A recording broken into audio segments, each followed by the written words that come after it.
ஒரு நாள் அமெரிக்காவிலிருந்து இந்தியாவிற்கு திரும்புவதற்காக நியூயார்க் விமான நிலையத்திற்கு வந்த நயன்தாரா டிக்கெட் மற்றும் செக்யூரிட்டி செக் செய்துவிட்டு விமானம் ஏற வேண்டிய கேட்டுக்கு அருகில் வரும்போது அவரது விமானம் 1 மணி நேர தாமதத்திற்கு பிறகு கிளம்பும் என்ற அறிவிப்பு வந்தது. காத்திருந்த சில நிமிடங்களிலேயே ரெஸ்ட்லெஸ் ஆன அவள் நேரத்தை கடத்த அங்கிருக்கும் புக் ஷாப்பில் படிக்க ஒரு புத்தகத்தை வாங்கிவிட்டு கூடவே கொறிப்பதற்கு ஒரு பிஸ்கட் பாக்கெட்டையும் வாங்கி கொண்டு அருகில் இருந்த ஒரு டேபிளில் அமர்ந்து படிக்க ஆரம்பித்தார். அப்படி அவர் படிக்கும்போது தன் அருகில் உள்ள சீட்டில் ஒரு அமெரிக்கன் அமர்ந்திருப்பதை பார்த்தார். அது மட்டுமில்லாமல் அந்த அமெரிக்கன் தைரியமாக நயன்தாரா வாங்கி வைத்திருந்த பிஸ்கட் பாக்கெட்டில் இருந்து பிஸ்கட் ஒன்றை எடுத்து சாப்பிட ஆரம்பித்தான். நயன்தாரா அதை கண்டு அதிர்ச்சி அடைந்தார். அவனுடன் மோதலை தவிர்க்க அவள் அதை புறக்கணித்து புத்தகத்தை தொடர்ந்து படிக்க ஆரம்பித்தாலும்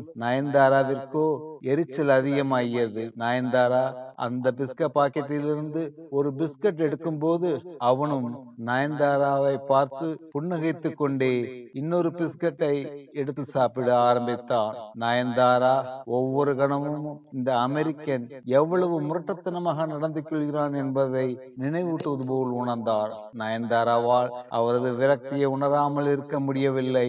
அவனுக்கு எவ்வளவு தைரியம்! நான் மட்டும் மிக நல்லவளாக இல்லாவிட்டால் ஏதாவது நறுக்கென்று சொல்லி இருப்பேன் என்று மனதில் நினைத்தார். அது மட்டுமல்ல, நயன்தாரா ஒவ்வொரு தடவையும் பிஸ்கட் எடுக்கும் போது அந்த அமெரிக்கனும் ஒன்றை எடுத்து சாப்பிட்டான்.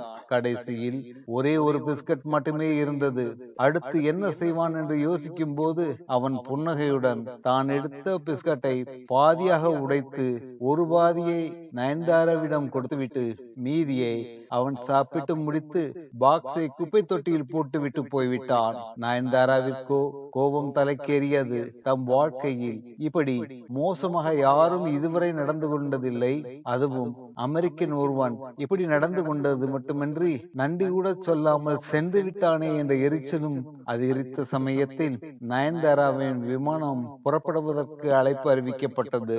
நயன்தாரா தன் உடைமைகளை சேகரித்து விமானத்திற்குள் சென்று அமர்ந்தார். நயன்தாராவின் இதயம் இன்னும் விரக்தியால் கனத்தது. தலையும் வலித்தது.